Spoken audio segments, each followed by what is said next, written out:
Filming my damn best. Damn best tuloy. Damn self lang dapat. So, it's day 34. 34 nga. 34. It's June 10.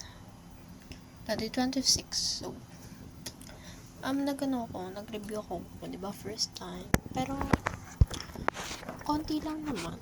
But, progress is still a progress, di ba? So, tutuloy ko na yun. Kanina inaral ko lang is about synonyms, yung language proficiency. So, parang di pa nga maayos yung aral ko dun eh.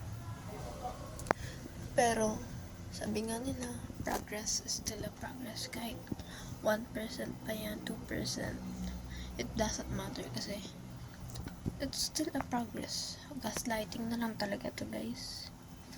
Pero yun, what matters is nag-show up ka.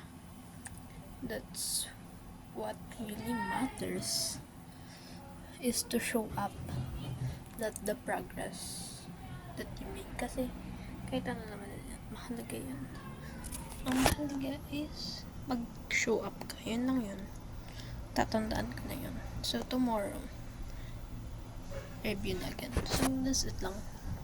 Day 34, zooming out. Boosh.